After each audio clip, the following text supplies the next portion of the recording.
from dominating tournaments, Sentinels are the Masters 2 Reykjavik champions! being feared by every pro team,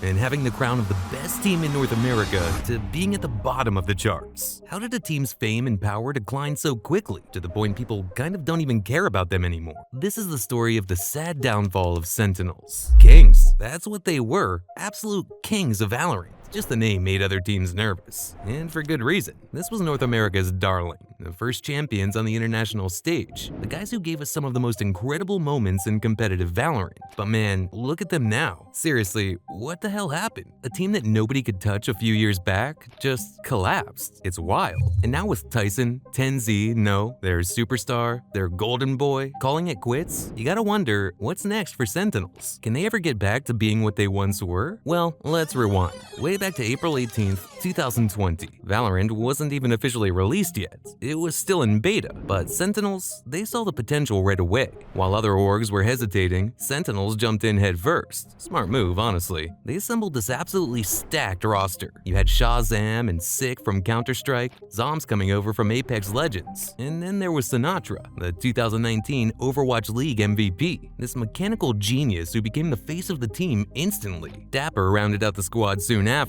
Looking back now, it's kinda crazy to think about how much raw talent was on that original roster. These guys weren't messing around from day one. Their style was so different from what we see today in Valorant, super aggressive, very aim-dependent, basically just out shooting everyone. And it worked. Like, really worked. While other teams were still trying to figure out basic strategies and setups, Sentinels were just rolling through tournaments. The meta was so undeveloped back then, and their sheer firepower was just overwhelming opponents. Nobody could touch them. But just as they were hitting their stride, disaster struck. March 2021.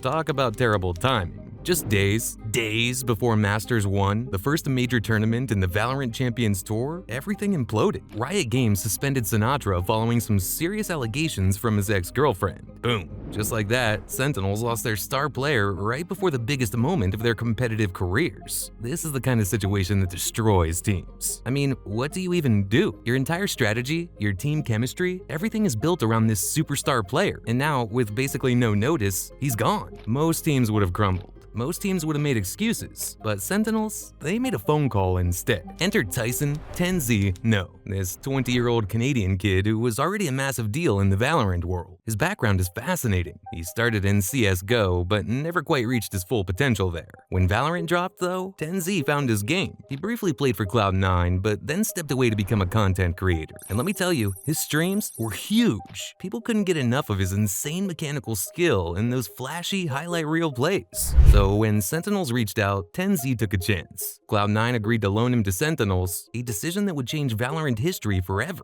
TenZ had almost zero time to practice with his new teammates. Zero. Most teams need weeks, months to build chemistry. TenZ had days. But somehow, and this is what separates great players from legendary ones, he fit in perfectly, like he'd been playing with these guys his whole life. And with him, Sentinels didn't just avoid disaster, they conquered. They steamrolled through Masters 1, dropping just a single map in the entire tournament. And TenZ, after being retired for 3 months, he finished with the highest kill death in the event. Unreal. The doubters got real quiet real fast. But this was just the beginning. May 2021, Reykjavik, Iceland. The setting for Valorant's first international LAN event, Masters 2. This was Sentinels' chance to prove they weren't just the best in North America, but the best in the world. And prove it, they did. In one of the most dominant tournament runs in esports history, Sentinels swept through the competition without dropping a single map. Their grand final victory over Fnatic was a masterclass, a 3-0 demolition that left no doubt about who the kings of Valorant were. TenZ delivered what many considered to be the gold standard of individual performances at a Valorant LAN event.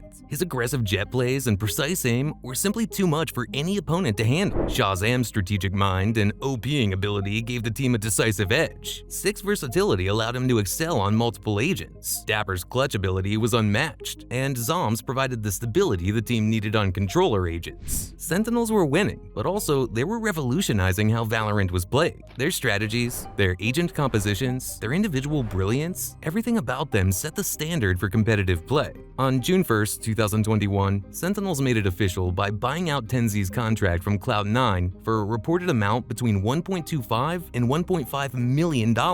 At the time, one of the largest player transfers in esports history. The investment seemed worth every penny, as Sentinels continued their dominance through the North American scene. As they headed into Masters 3 in Berlin, the expectations couldn't have been higher. Everyone unanimously picked them as the favorites. The Sentinels era seemed poised to continue indefinitely, but then something changed. September 2021, Masters Berlin. For the first time, Sentinels looked vulnerable. They were defeated by G2 Esports, suffering their first ever loss on LAN. Though they regrouped, their run was cut short in the quarterfinals by their North American rivals, Envy. The loss was concerning, but not necessarily alarming. Even the greatest teams suffered defeats occasionally. The real test would come at Valorant Champions, the year-end tournament that would crown the first ever world champion. In the lead-up to Champions, Sentinels made a last-minute change, bringing in Shane "Raucous" Flaherty as their coach. But it was too little, too late.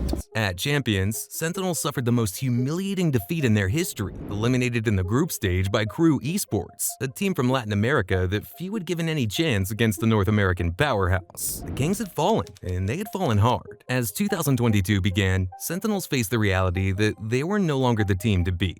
The meta had evolved, new strategies had developed, and other organizations had invested heavily in building rosters that could compete at the highest level. Sentinels, meanwhile, seemed stuck in the past. Their puggy, aim-heavy style that had dominated in 2021 was no longer enough. Teams had figured them out, and Sentinels appeared either unwilling or unable to adapt. The first stage of VCT 2022 was a disaster. Sentinels scraped by in the group stage with narrow victories over teams they would have demolished a year earlier. When the playoffs came, they were swiftly eliminated, losing 0-2 to the Guard in a match where they managed to win just 4 rounds across 2 maps. The once dominant force in North American Valorant had become a middle-of-the-pack team at best. In response to their disappointing performance, Sentinels made their first roster change since adding TenZ, benching Zombs and bringing in Eric Kanpeki Zhu. They also committed to having Raucous as their full-time coach. But the problems ran deeper than anyone realized. Stage 2 of VCT 2022 started with another struggle. Sentinels barely qualified for the main event, needing to win 4 consecutive matches in the open qualifiers. Just as things seemed to be turning around, disaster struck again. TenZ fell ill, and Sick had to step away due to a family emergency. With 2 of their star players unavailable, Sentinels were forced to field their coach and an analyst as substitutes. Unsurprisingly, they lost every match and failed to qualify for Masters for the 2nd consecutive stage. The situation reached absurdity when Sentinels announced that Michael Shroud Grazik, one of the most popular streamers in the world but someone who hadn't competed professionally in years, would join their roster for the last chance qualifier. And of course, it ended as many expected, with another early exit for Sentinels. Their 2022 season was over, and so was the era of the original roster. Franchise leagues in the 2023 VCT season gave Sentinels a shot at redemption. Despite poor results, their huge fan base earned them a spot in Riot's partnered Americas League. They responded with a full rebuild, dropping longtime captain Shazam and forming a super team with stars from XSET and Loud. TenZ was the only one left from the original championship squad. With new coaches Psycho NT and Kaplan, expectations soared, but the results didn't. Sentinels were knocked out early in Sao Paulo by Fnatic, who went on to dominate the season, and things only got worse from there. Just 3 matches into the Americas League, Psycho NT was fired, with Kaplan stepping up to the head coach role. Then TenZ stepped down from the team due to a finger infection, with Jimmy Marv Win subbing in. And in the background, TenZ was also dealing with a personal challenge, as his fiancée, Kaede Shimko, had been diagnosed with cancer. When TenZ returned to the roster, Sentinels made another change, removing Deb and installing Marv as their in-game leader. The constant roster shuffling created a lack of continuity that made it impossible for the team to build chemistry or develop a consistent playstyle. And despite some promising performances toward the end of the season, Sentinels failed to qualify for any international events in 2023, missing out on Masters Tokyo, Masters Copenhagen, and Valorant Champions. For a team that had once been synonymous with success, it was a humiliating fall from grace. As 2024 began, Sentinels made another round of changes, signing Mohammed John QT Orid as their in-game leader and bringing back Jordan, Zelsis Montemurro, who had briefly played for the team in 2022. They also moved Pancata to the bench, promoting Zelsis to the starting roster. Surprisingly, this version of Sentinels showed signs of life. They won the Americas kickoff tournament, beating Loud 3-2 in the grand final to qualify for Masters Madrid as the #1 seed from the Americas region. At Masters Madrid, they continued their impressive form, topping their group with victories over Team Heretics and Carmine Corps. After beating Loud again in the playoffs, they faced TenZ in the upper finals, but lost, dropping to the lower bracket. There, they defeated Paper Rex 3-1 to set up a rematch with TenZ in the grand final. In a 5-game series, Sentinels emerged victorious, defeating TenZ 3-2 to claim the Masters Madrid championship. It was their first international trophy since Reykjavik in 2021, and it seemed like the organization had finally found its way back to the top. TenZ became only the second player in Valorant history to win 2 Masters titles, and Sacy became the first player to win both a Champions and a Masters title. Sentinels were back, or so it seemed. The victory at Madrid proved to be a false dawn. Sentinels struggled in the subsequent Americas Stage 1, missing out on playoffs and failing to qualify for Masters Shanghai. Although they recovered somewhat in Stage 2, it wasn't enough to make a significant impact. They did, however, qualify for Valorant Champions in 2024 based on championship points accumulated throughout the season. At Champions, after some impressive performances, including a victory over tournament favorites TenZ in the group stage, Sentinels made it to the top 4 before being eliminated by Team Heretics. It was a respectable showing, but far from the dominance that had once defined the organization. So finally, on September 14th, 2024, TenZ announced his retirement from competitive Valorant after 4 years in the scene. Hello everyone, today I am officially announcing that I am retiring from competitive Valorant. And just a day after TenZ's announcement, Sacy also revealed his retirement. Hey guys, I just want to say thank you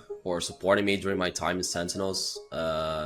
Now I made a tough decision to stop playing, so I'm retiring officially.